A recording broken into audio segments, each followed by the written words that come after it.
আজকে আমরা চলে এসেছি একদম ফিউচারের একটা আজব দুনিয়াতে মেজ ইলিউশন লাইটস আর আনলিমিটেড ফান নিয়ে ফিউচার ওয়ার্ল্ডের দ্য প্যারাডক্সে।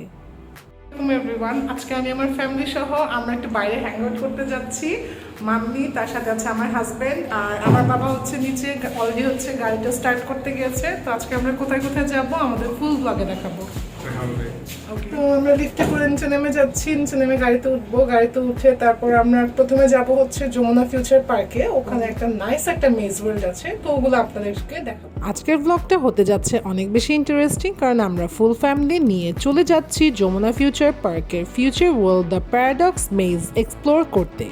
তো চলুন শুরু করা যাক আমাদের আজকের অ্যাডভেঞ্চার। আমরা আজকে ফুল ফ্যামিলি মিলে গাড়িতে উঠে পড়লাম। সবাই ক্যামেরার দিকে একটা কিউট একটা ওয়েভ দিয়ে আমাদের ডেস্টিনেশনের উদ্দেশ্যে রওনা হলাম। আর আজকের আমাদের এই ভিডিওটা স্পেশাল হওয়ার আরেকটা কারণ হচ্ছে আজকের আমাদের মেইন ড্রাইভার। গ্যাস, আপনারা দেখতেই পাচ্ছেন আজকে আমাদের ড্রাইভার হচ্ছে মাই ডিয়ার মাম্মি। সো আজকে মাম্মি গাড়ি ড্রাইভ করে আমাদের নিয়ে যাচ্ছে, আর আমরা গাড়িতে বসে আড্ডা, হাসি আর এই জার্নিটা এনজয় করতে করতে কিভাবে কি করব তার প্ল্যান করছি। বাহিরের রাস্তার ভিউ, ফ্যামিলির গল্প আর তার সাথে এক্সাইটমেন্ট মিলে পুরো জার্নিটাই হয়ে গেল আমাদের জন্য অনেক বেশি এনজয়েবল। হাই গাইস, সো আমরা নর্থ সাউথের সামনে এসে নেমে গেছি। এখান থেকে এখন গাড়ি যাওয়া যাবে না, সো আমরা হেঁটে হেঁটে যাচ্ছি। তো আমরা ওখানে গিয়ে আবার দেখাবো। ফাইনালি আমরা যমুনা ফিউচার পার্কে পৌঁছে গেলাম আমার ফুল ফ্যামিলি নিয়ে। যমুনা ফিউচার পার্কে এসে তার পকেট গেট দিয়ে আমরা ভিতরে ঢুকে পড়লাম। তারপর আমরা চলে যাচ্ছি লিফটের কাছে, যেখান দিয়ে আমরা উপরে উঠে যাব। লিফট দিয়ে উপরে উঠে আমরা ফিউচার ওয়ার্ল্ড খুঁজতে লাগলাম, আর এদিকে দেখলাম আমার মাম্মি পাপা সুইট একটা টাইম স্পেন্ড করছে, এবং তাদেরকে কাপল হিসেবে আমার কাছে সব থেকে বেস্ট অ্যান্ড পারফেক্ট মনে হয়, মাশাআল্লাহ। কিছুক্ষণ এক্সপ্লোর করার পর ফাইনালি আমরা পেয়ে গেলাম আমাদের ডেস্টিনেশন। আমরা ফিউচার ওয়ার্ল্ডের ব্যানারটা দেখেই বুঝতে পারলাম যে আমাদের ডেস্টিনেশন কোন দিকে এবং আমাদের কোথায় যেতে হবে। তারপর আমরা চলে যাব আমাদের টিকিট পারচেস করতে ফিউচার ওয়ার্ল্ডে এন্টার করার জন্য। আমরা টোটাল 5 জন, তাই আমরা 5টা টিকিট পারচেস করতে চলে গেলাম টিকিট কাউন্টারে। তো ওরা এখানে টাকা নিয়ে মারামারি করছে, কে কার জন্য পে করবে। এইখানে আমরা সবার টিকিটগুলো পারচেস করে নিলাম, এবং আমরা এই টিকিট দিয়ে চলে যাব এখন ফিউচার ওয়ার্ল্ডে। তো গাইস, আমরা চলে এসেছি ফিউচার ওয়ার্ল্ডে। হ্যাঁ, তো এখন আমরা ভিতরে ঢুকবো আর মেইনটাকে আর কি আমরা দেখাবো। ফিউচার ওয়ার্ল্ডে ঢুকতেই আমরা সবাই বেশ এক্সাইটেড হয়ে পড়লাম, বিকজ এখানে এতগুলো রাইডস এবং এত কালারফুল এনভায়রনমেন্ট দেখে আমাদের সবার আরও বেশি এক্সাইটমেন্ট বেড়ে গিয়েছিল। তাই আমরা ভিতরে ঢুকে এক্সপ্লোর করতে লাগলাম এবং দেখতে থাকলাম ডিফারেন্ট কালার্স, ইউনিক অ্যাম্বিয়েন্স আর তার সাথে ক্রিয়েটিভ ডেকোরেশনস। সো ওভারঅল সব কিছু নিয়ে আমরা এক্সাইটেড ছিলাম। ফিউচার ওয়ার্ল্ড দিয়ে রাইট সাইডে ঢুকতেই আমাদের চোখে পড়লো দ্য প্যারাডক্স মেজ ওয়ার্ল্ডের ব্যানার, কিন্তু এখানে একটা ছোট্ট টুইস্ট ছিল।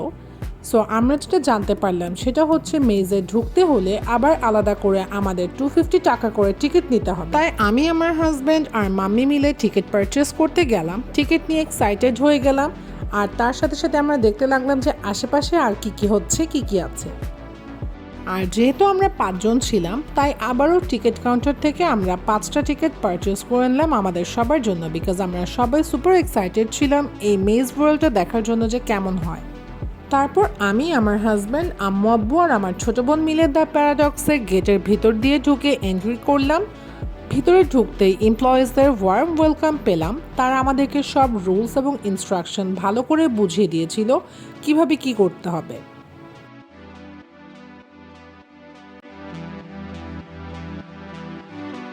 অ্যাজ পার দেয়ার রুলস, যেহেতু ভিতরে অনেকগুলো গ্লাস ফ্লোর ছিল, তাই ভিতরে ঢোকার আগে আমরা মেয়েরা আমাদের হিল শুজগুলো রিমুভ করে ফেললাম এবং তাদের দেয়া শু সক্সগুলো পরে নিলাম।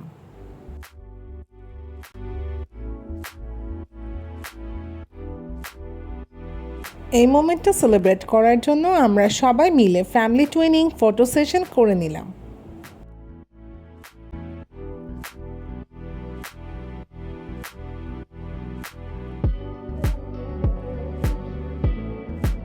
And then our maze adventure starts from here.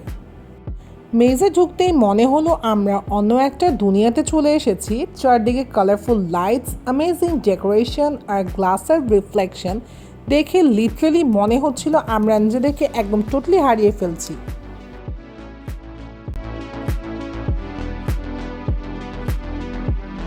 কোনটা যে রিয়েল রাস্তা, কোনটা রিফ্লেকশন আর কোনটা এক্সিট বোঝা অলমোস্ট ইম্পসিবল হয়ে উঠেছিল।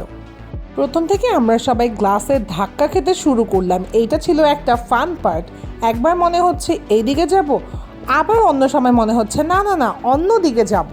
প্রত্যেকবার গ্লাসের সাথে বাড়ি খাচ্ছি এবং নতুন করে এক্সপ্লোর করছিলাম যে আমরা ডিফারেন্ট পাথওয়েটা কোন দিক দিয়ে আবার খুঁজে বের করব। মেজের ভিতর যতই আগাচ্ছি ততই নতুন নতুন সারপ্রাইজেস আসছিল আমাদের সামনে। Different colour shows, unique ambience আর ক্রিয়েটিভ ডেকোরেশনস পুরো এক্সপিরিয়েন্সটাকে যেন এক অন্য লেভেলে নিয়ে গিয়েছিল। আর এমন একটা রুমে আমরা চলে আসলাম যেখানে ঢুকতেই মনে হচ্ছিল বিশাল এক হরর ইলিউশন। হ্যাঁ সত্যি তাই, সেখানে স্কেলেটন ডেকোরেশন, ক্রিপি অ্যাম্বিয়েন্স আর দুইটা লম্বা লম্বা টানেল টাইপ ইলিউশন ক্রিয়েট করা হয়েছিল। অ্যাকচুয়ালি এখানে এক এক রুম এক একভাবে সাজানো। কোনো রুমে ঢুকে মনে হচ্ছিল টোটালি লাইটের ইলিউশন, আবার কোথাও গিয়ে মনে হচ্ছিল হরর ইলিউশন, আবার কোথাও কোথাও গ্লাসের এত বেশি ইলিউশন ছিল যে বোঝাই যাচ্ছিল না কোন দিক দিয়ে আমরা এন্ট্রি করেছি এবং কোন দিক দিয়ে আমরা বের হচ্ছি। তবে এই হরর ইলিউশন রুমটার ডেকোরেশন কিন্তু আমার কাছে বেশ চমৎকার এবং ক্রিয়েটিভ মনে হয়েছে।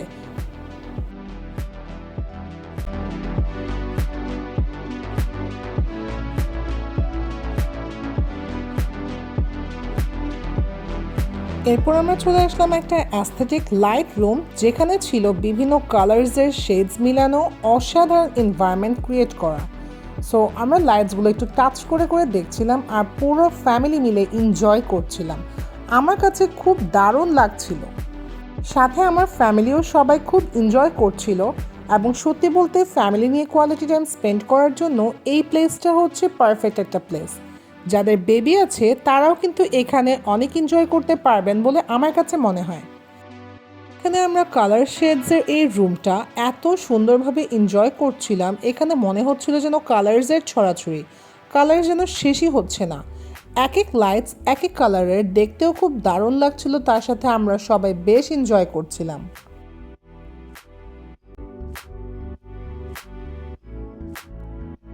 আমরা ফুল ফ্যামিলি মিলে এক্সপিরিয়েন্সটা এনজয় করার জন্য কিছু স্ন্যাপস, ভিডিও এবং সেলফিজ নিয়ে নিচ্ছিলাম।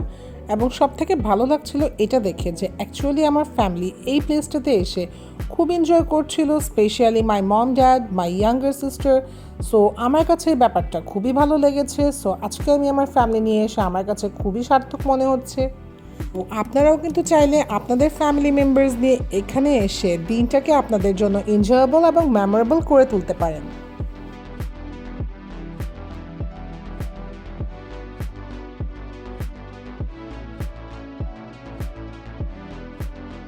এই মেজের মধ্যে ঘুরতে ঘুরতে সব থেকে ডিফিকাল্ট কাজ ছিল হচ্ছে এক্সিট পয়েন্ট খুঁজে বের করা।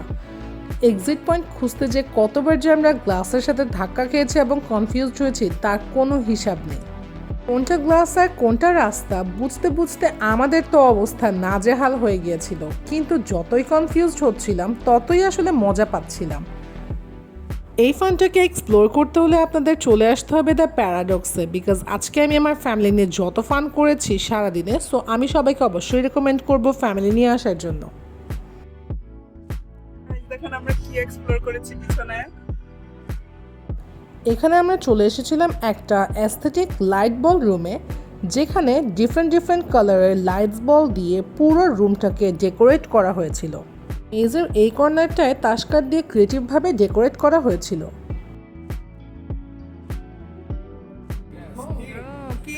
তারপর আমরা চলে গেলাম নেক্সট একটা রুমে। যদিও লাইটিং কালারগুলো প্রায় একই রকম ছিল, কিন্তু ডেকোরেশনটা একটু ডিফারেন্ট ছিল। সো এই রুমটার ডেকোরেশন কিন্তু আগেরটার থেকে একটু ডিফারেন্ট ছিল। সো আমরা যতই আগাচ্ছি চারদিকে ততই আমাদের মিরর রিফ্লেকশন আর কালারফুল লাইটনিং মিলে এমন একটা এফেক্ট কাজ করছিল যে মনে হচ্ছিল যে রুমটার কোনো শেষ নেই। একটার পর একটা মেজে মনে হচ্ছে যে আমরা আটকে যাচ্ছি, বাট আমরা কোনো ওয়ে পাচ্ছিলাম না। যেখানেই তাকাচ্ছিলাম সেখানে নিজেদের রিফ্লেকশন দেখছিলাম। একসময় মনে হচ্ছিল আমরা হয়তো একই জায়গায় বারবার ঘুরপাক খেয়ে চলে আসছি। সত্যি বলতে দ্য প্যারাডক্সের এই মেজটাতে এমনভাবে এক্সপ্লোর করতে হয়েছে আমাদেরকে যা কিনা ছিল পুরো ব্রেইনকে কনফিউজ করার মতো, তবে বেশ মজাই কিন্তু লাগছিল।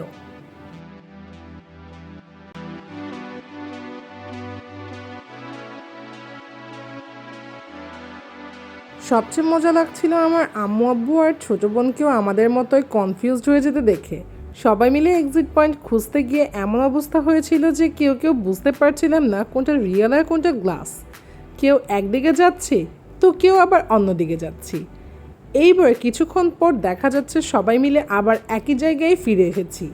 সো এটা দেখতে আমাদের কাছে যতটা হাস্যকর মনে হচ্ছিল ততটা আবার অনেক হ্যাপি এবং এনজয়ও করছিলাম। সত্যি এই মোমেন্টগুলো আমাদের কাছে অনেক স্পেশাল ছিল। মনে হচ্ছিল আমরা যেন আবার আমাদের সেই ছোট্টবেলায় ফিরে গিয়েছি। ফ্যামিলির সবার সাথে এরকম ফান পার্টার অ্যাডভেঞ্চার করার মধ্যে একটা আলাদাই আনন্দ কাজ করে। কিছুক্ষণের জন্য সব টেনশন ভুলে গিয়ে আমরা শুধু মোমেন্টগুলোকে এনজয় করছিলাম। আর এটাই হয়তো এই মেজ এক্সপেরিয়েন্স করার সব থেকে সুন্দর একটা পার্ট ছিল। Guys, আমরা এখন বের হয়ে যাচ্ছি, শেষ পর্যন্ত আমরা রাস্তা খুঁজে পেয়েছি। সো আমরা অলরেডি আমাদের মেজটা কমপ্লিট করতে পেরেছি, এখন আমরা ব্যাক করে চলে যাচ্ছি। তো এই যে এখানে আমাদের মেজটা খুবই ভালো ছিল। তো আই থিঙ্ক যে 250 টাকা ওয়াজ ওয়ার্থ ইট। আমি অবশ্যই রেকমেন্ড করব যে আপনারা এখানে আসবেন, দেখবেন। এখন আমরা যেটা আমাদেরকে দিয়েছিল পায়ে পরার, এটা খুলে ফেলবো, খুলে ওখানে আমরা ডিসপোজ করে দেবো এখন। আর এই যে আমাদের জুতা, আমরা এটা ওয়্যার করে ফেলবো। মেজ থেকে বের হয়ে আমরা ফিউচার ওয়ার্ল্ডের বাকি পার্টগুলো এক্সপ্লোর করতে চলে যাচ্ছি এখন আমার ফ্যামিলি সহ। এইবার শুরু হবে আমাদের আর্কেড অ্যাডভেঞ্চার। বিভিন্ন আর্কেড গেমস দেখে মনে হচ্ছিল আমরা সবাই আবার ছোট বাচ্চা হয়ে গিয়েছি। আর তার সাথে এক্সাইটেড ফিল করছিলাম যে কোন কোন আর্কেড গেমসগুলো আমরা খেলবো বা কোনগুলো আমাদের জন্য খুব বেশি এনজয়েবল হবে এবং আমার ফ্যামিলিও লাইক করবে। এইখানে ডিফারেন্ট টাইপের আর্কেড গেমসগুলো দেখে মনে হচ্ছিল আমরা সবাই যেন এক মুহূর্তের জন্য আবার আমাদের সেই ছোটোবেলায় ফিরে চলে গিয়েছি। টয় গান আর্কেডটা দেখে আমাদের এক্সাইটমেন্টটা আর ধরে রাখা যাচ্ছিল না। আমি, আমার হাজব্যান্ড, আমার আম্মু আব্বু আর আমার ছোটো বোন মিলে টয় গান হাতে নিয়ে একদম বাচ্চাদের মতো করে মজা শুরু করে দিলাম।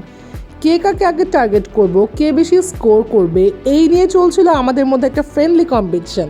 আর এর মধ্যেই চলছিল আমাদের মধ্যে ফান এবং হাসাহাসি, তার সাথে ছোট্ট একটু আড্ডা। এর মধ্যে আমি আর আমার হাজব্যান্ড এক টিমে, আবার কখনো কখনো ফ্যামিলির সবাই আরেক টিমে। এইভাবে করে আমরা পুরো জিনিসটাকে ফান হিসাবে নিয়ে লাইক একটা গেমসের মতো করে খেলছিলাম। এই মোমেন্টসটাকে আমরা সবাই ফুল এনজয় করছিলাম এক্সাইটমেন্টের সাথে। এরপর একটা থ্রিল রাইড দেখলাম যেটা মানুষকে উপর থেকে নিচে নিয়ে যাচ্ছিল। দেখলেই তো মাথা ঘুরতে শুরু করে দিল আমাদের সবার, কিন্তু মজাও লাগছিল বেশ। এদিকে আমার ছোটো বোন সারিকা বাইকিং আর্কেড গেম নিয়ে বেশ একটা ব্যস্ত সময় কাটালো। বাইকের হ্যান্ডেল ধরে এমনভাবে মনোযোগ দিয়ে গেমটা খেলছিল যেন সে সত্যি সত্যি কোনো একটা রেসিং ট্র্যাকে প্রফেশনাল বাইকার হয়ে রেস করছে। গেম চলাকালীন তার এক্সাইটমেন্ট দেখার মতো ছিল। কখনো স্পিড বাড়াচ্ছে, কখনো টার্ন নিচ্ছে, আবার কখনো স্কোর দেখে নিজেই সে অ্যাচিভমেন্ট নিয়ে খুশি হচ্ছে। আর অন্যদিকে আমি আর আমার হাজব্যান্ড চলে গেলাম কার রেসিং আর্কেড গেমের দিকে। রেসিং গেমটা দেখে আমাদের মধ্যে কম্পিটিশন শুরু হয়ে গেল কার সাথে কে আগে কি করব। দুজনে নিজ নিজ কার সিলেক্ট করে রেস স্টার্ট করলাম। গেম শুরু হতেই মনে হচ্ছিল যেন আমরা কোনো একটা ইন্টারন্যাশনাল রেসিং চ্যাম্পিয়নশিপে অংশ নিচ্ছি। কখনো আমি আগে চলে যাচ্ছি তো কখনো আবার আমার হাজব্যান্ড। সত্যি বলতে এই কয়েকটা মিনিট আমরা পুরোটাই গেমের মধ্যে হারিয়ে গিয়েছিলাম। মনে হচ্ছিল না যে আমরা একটা আর্কেডে আছি, বরং মনে হচ্ছিল আমরা রিয়েল রেসিং কোনো একটা ট্র্যাকে গাড়ি চালাচ্ছি।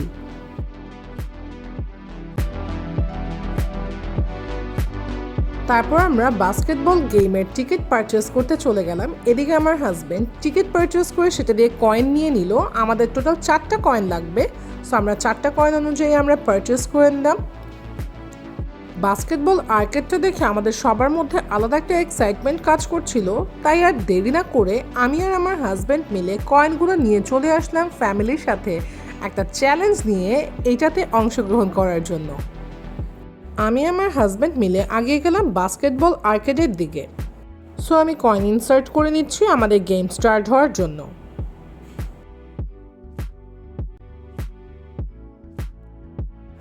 খেলার স্টার্টিংয়ে আমরা আমাদের বলগুলো ফার্স্টে কালেক্ট করে নিলাম। এটা দেখে যতটা ইজি মনে হচ্ছিল যে শুধুমাত্র বাস্কেটে বল ফেললেই তো হয়ে যাবে, এটা কিন্তু অতটা ইজি না। যেই টাইম শুরু হলো সবাই নিজ নিজ জায়গা থেকে বাস্কেটে বল থ্রো করতে শুরু করলাম। কেউ একবারই স্কোর করছে, আবার কেউ বাস্কেট মিস করে হাসার খোরাক হয়ে যাচ্ছি। আমি আমার আম্মু আব্বু আর আমার ছোট বোন মিলে আজকের এই বাস্কেটবলের এই আর্কেডটাতে এত বেশি আমরা মজা করলাম, এবং তার সাথে সাথে আমি আমার আম্মু আব্বুকে দেখলাম তাদের শৈশবকালের মতো করে তারা এই আর্কেডটাকে বেশ এনজয় করছিল। আমার আম্মু আব্বুকেও দেখছিলাম বেশ এনথুজিয়াস্টিকভাবে খেলছিল, এবং আমরা সত্যি সবাই মিলে বেশ এনজয় করলাম। বাস্কেটবল চ্যালেঞ্জ শেষ করে এবার আমরা চলে আসলাম ফিউচার ওয়ার্ল্ডের রুফটপ এরিয়াতে। সত্যি বলতে এতক্ষণ মেজ, আর্কেড গেমসের বিভিন্ন অ্যাক্টিভিটিস নিয়ে মজা করার পর রুফটপে এসে একটা অন্যরকম পিসফুল ফিলিং কাজ করছিল। রুফটপে পৌঁছে আমরা আস্তে আস্তে চারপাশটা ঘুরে ঘুরে দেখতে লাগলাম। এই আলোর মধ্যে চারপাশের এনভায়রনমেন্টটা মিলে জায়গাটা বেশ রিল্যাক্সিং মনে হচ্ছিল। এতক্ষণ এক্সাইটমেন্ট আর অ্যাডভেঞ্চারের পর একটু শান্তভাবে ফ্যামিলি নিয়ে সময় কাটানো বেশ ভালোই লাগছিল। আর এভাবেই ধীরে ধীরে শেষ হলো আমাদের আজকের ফিউচার ওয়ার্ল্ড এবং দ্য প্যারাডক্স মেজের অ্যাডভেঞ্চার। যাওয়ার সময় মনে হচ্ছিল যে আরও যদি কিছুক্ষণ থাকতে পারতাম। ধন্যবাদ আমাদের সাথে থাকার জন্য। যদি ভিডিওটি ভালো লেগে থাকে তাহলে লাইক দিতে ভুলবেন না, আর কমেন্ট করে আমাদেরকে জানাবেন যে আপনাদের কাছে কেমন লাগলো আমাদের এই ভিডিওটি। আর আমাদের চ্যানেলটা সাবস্ক্রাইব করে বেল আইকনটা প্রেস করে রাখুন। আল্লাহ হাফেজ সবাইকে।